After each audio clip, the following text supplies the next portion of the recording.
శ్రీమాత్రే నమ. జయ గురు దత్తాత్రేయ నమ.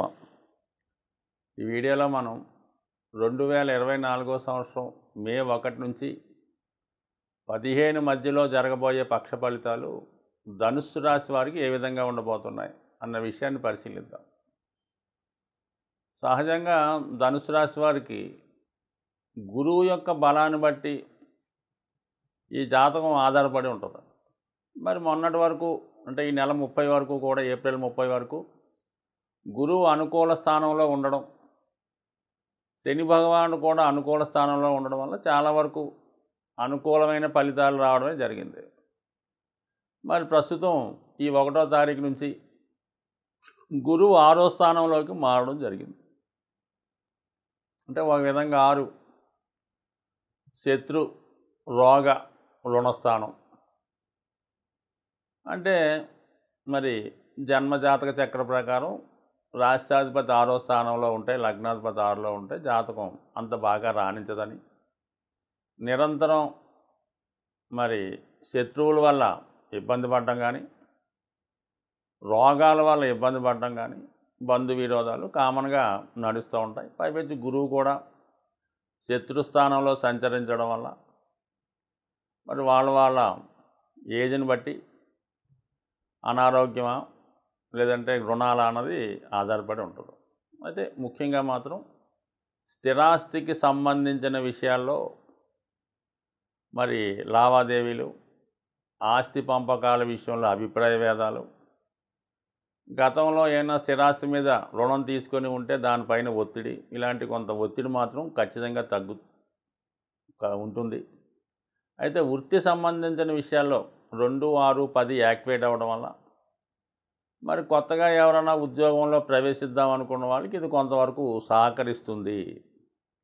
సో ఓకే, అది పక్కన పెడితే మరి ముఖ్యంగా 5వ స్థానంలో భాగ్యాధిపతి 5లో సంచరిస్తూ లాభాధిపతితో కలిసి ఉన్నాడు. ఇది ఒక అద్భుతమైనటువంటి ధనయోగం అని అనుకుంటాం. అంటే ఇది మీకన్నా మీ యొక్క సంతానానికి మంచి నేమ్ రావడం కానీ, వాళ్ళకి ఏమన్నా ఉపాధి అవకాశాలు రావడం కానీ ఖచ్చితంగా బాగుంటుంది. ముఖ్యంగా విద్యార్థులకు కూడా ఉన్నత విద్యా అవకాశాలు లభించే అవకాశం ఉంది. అంటే పంచమంలో శుక్రుడు ఉండడం వల్ల ఏంటంటే ప్రేమ సంబంధించిన విషయాలు, పెళ్ళికి సంబంధించిన విషయాలు ఒక నిర్ణయానికి తీసుకురావడం జరుగుతూ ఉంటుంది. మొత్తం మీద ఏంటంటే పంచమ స్థానం బాగుంది కాబట్టి మీ యొక్క తెలివితేటలకి, మీ యొక్క సమయస్ఫూర్తికి తగిన గుర్తింపు వస్తుంది. మీ అనుచరులు, మీ శిష్యులు, మీ ఫాలోవర్సు కంపల్సరీగా మీకు సహకరిస్తారు. వాళ్ళ నుంచి మీకు, మీ నుంచి వాళ్ళకు పరస్పరం మరి ఫలితం అంటే మంచి ఫలితం ఇచ్చిపుచ్చుకోవడం, అభిమానం లభించే అవకాశం ఉంది. ఒక విధమైనటువంటి హానరు మీకు లభించే అవకాశం ఉంది పంచమ స్థానం బట్టి. అయితే మరి ఈ 4వ స్థానంలో రాహు, ఇది కొంతవరకు కుజుడు కూడా వ్యయాధిపతిగా రావడం వల్ల మరి విద్యార్థులు తప్పనిసరిగా ప్రస్తుతం చదువుతున్నటువంటి కాలేజీ, స్కూలా, పాఠశాల నుంచి వేరే స్కూల్కి మారడం కానీ, అలాగే చిన్న ఉద్యోగస్తులు ఈ ఉపాధి అవకాశాల నిమిత్తం వేరే ఊరు మారడం జరిగే సూచనలు ఉన్నాయి. కానీ చాలా వరకు ఈ స్థిరాస్తి సంబంధించిన విషయంలో ఏమైనా విలువైనటువంటి వస్తువు పోగొట్టుకోవడం కానీ, ఏమైనా గృహం కానీ స్థలం కానీ అమ్మవలసి రావడం కానీ, లేదా చాలా కాలంగా మీ ఆధీనంలో ఉన్నటువంటి గృహం కానీ, ఇల్లు కానీ, ఆస్తి కానీ మరి అది తప్పనిసరి పరిస్థితుల్లో మీ నుంచి దూరం అయ్యే సూచనలు ఉన్నాయి. అంటే మొత్తం మీద 4వ భావ ఫలితాలు ఇబ్బంది పడుతున్నాయి.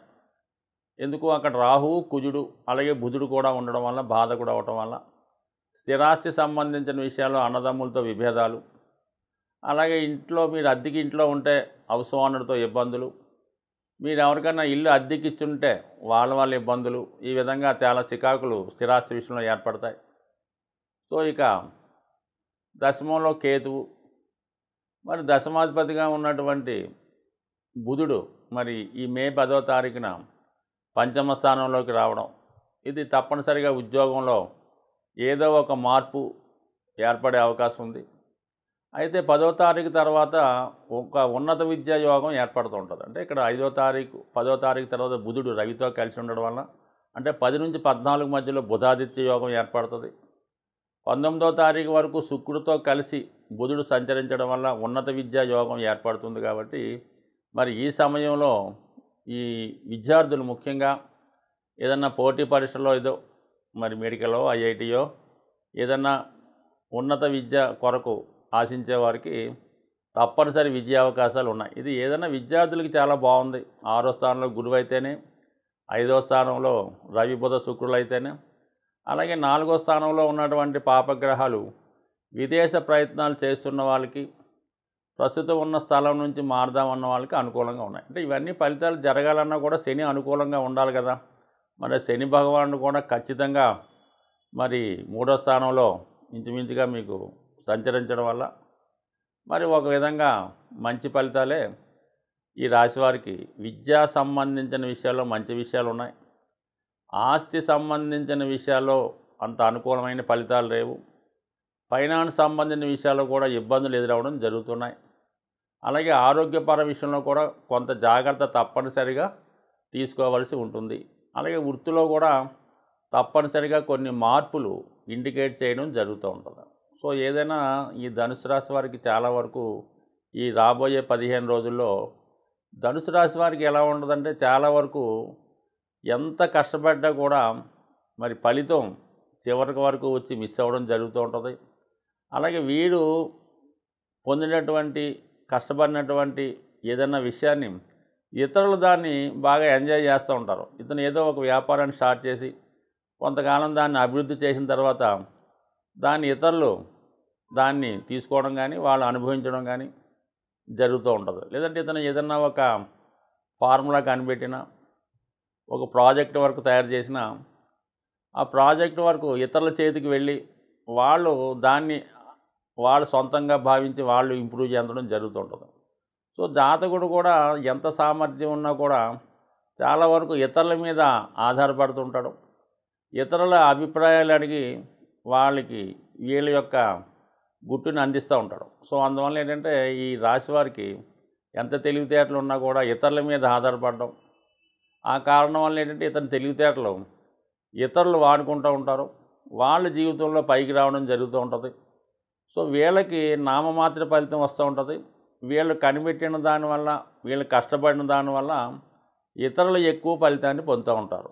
సో ఈ విధంగా ఈ జాతకులు ఇతరుల అభివృద్ధికి చాలా వరకు ఉపయోగపడుతుంటారు.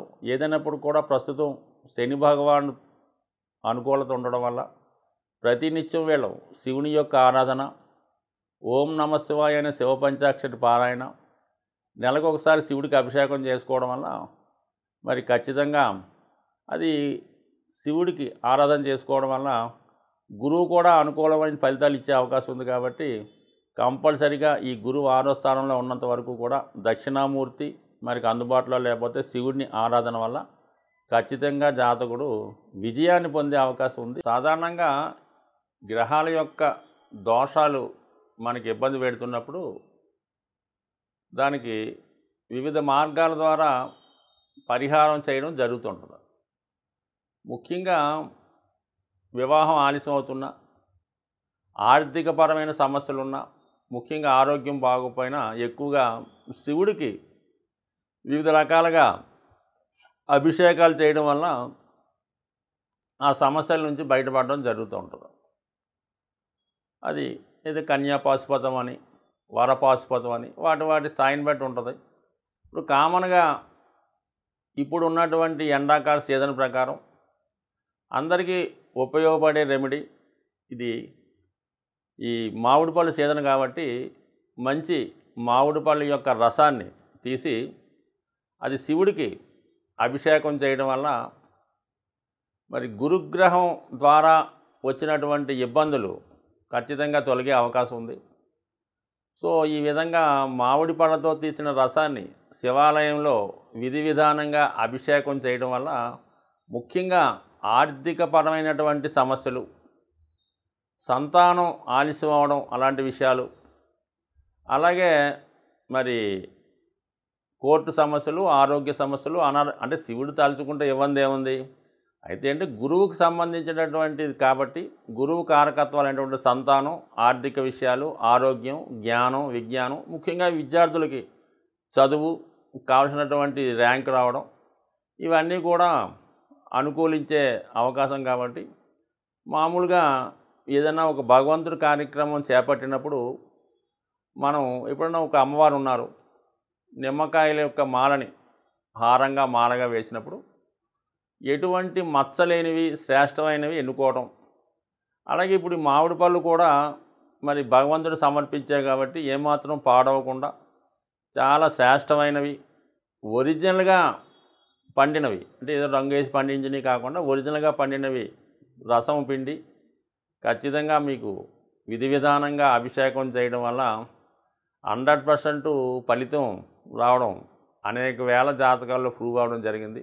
ఒకసారి అంటే ఏదో మొక్కుబడిగా ఏదో ఒకసారి చేసాం అనడం కన్నా ఏదైనా ఒక కార్యక్రమం చేసినప్పుడు ఒక 3 వారాలు చేసుకోవడం వల్ల ఆ ఫలితం ఇంకా ముచ్చటగా జరిగే అవకాశం ఉంది. ముఖ్యంగా ఈ శివుడికి ఇష్టమైనటువంటి రోజులు సోమవారం, ఆరుద్ర నక్షత్రం వచ్చిన రోజు, మనకు కుదరినప్పుడు శనివారం రోజైనా పర్వాలేదు.